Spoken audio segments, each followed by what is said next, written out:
So let's try and address $1 million question and the reason why you are here or why you actually enrolled to the course.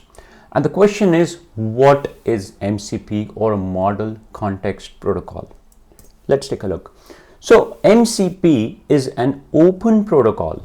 Very important. It is open and it is protocol that standardizes how applications or AI applications provide context to LLMs. Now, when we talk about two things, when we are saying MCP is open, it means that it is publicly accessible and free. It is vendor neutral, so it provides vendor neutral interoperability. You can use with it Microsoft, you can use it in Azure, you can use it in say AWS, probably with LangChain frameworks. So it is vendor neutral. It is community driven development. As an open standard, MCP encourages contributions from the developer community, and it is providing standardized integration where it is providing a universal framework for connecting AI systems to external data sources. Very important, guys. You are connecting your AI applications to external data sources. Now, I'm pretty sure that a lot of times you would have seen they say that think of MCP like a USB-C port for AI applications. I used to read about it, and I used to kind of get confused like how to really explain it. So I started looking into USB-C and why USB-C came into the world.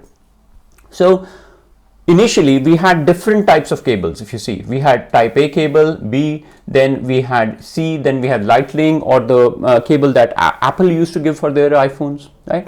So all these were there, right? And the problem was that you needed different cables for different devices.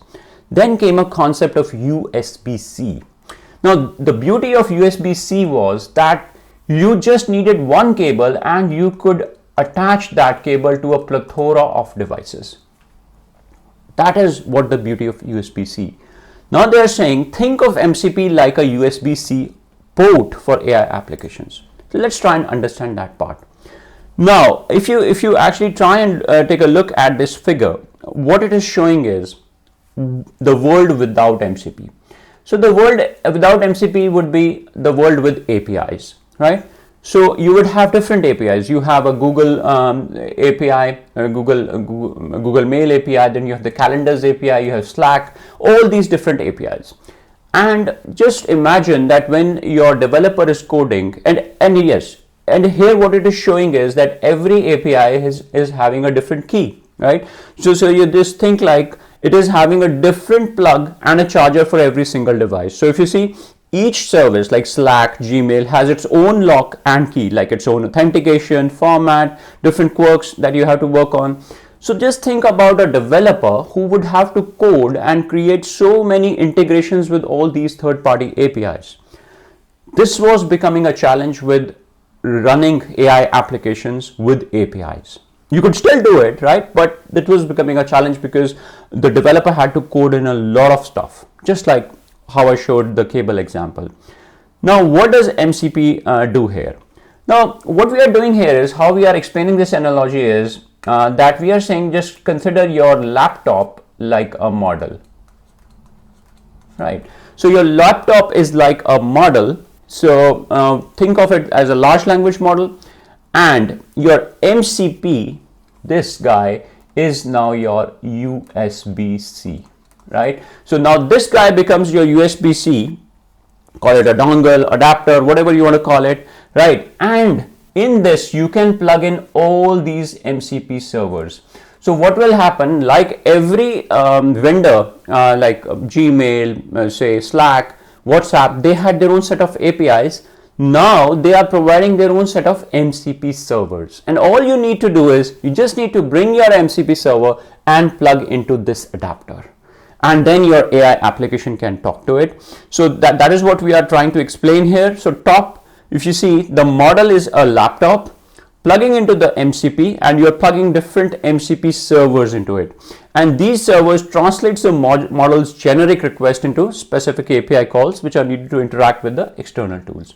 So that's what it says. MCP provides a standard way to connect AI models to different data sources and tools. That's what we are doing. We are connecting different data sources.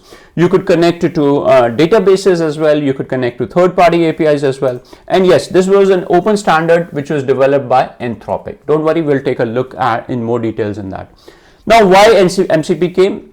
Because so MCP provides a growing list of pre-built integrations that your LLM can directly plug into, right? So every vendor is now coming up with it. So a very good example is Azure. So Azure has come up with its own MCP servers. Now you don't need Terraform. You can just simply use Azure MCP and you can actually interact in natural language. We will take a look into that in more detail. The flexibility to switch between LLM providers and vendors. As I said, it is vendor neutral. Today you are on LangChain, tomorrow you are on Azure, tomorrow you are on AWS. Everybody has agreed that they will follow the MCP protocol. And yes, the best thing is it uses the best practices for securing your data within your infrastructure. So don't worry if you're still confused, because I'll be doing a more deep dive into MCP and we'll break it down, guys. We will say model, what is a context, what is a protocol, and then we can understand what is model context protocol.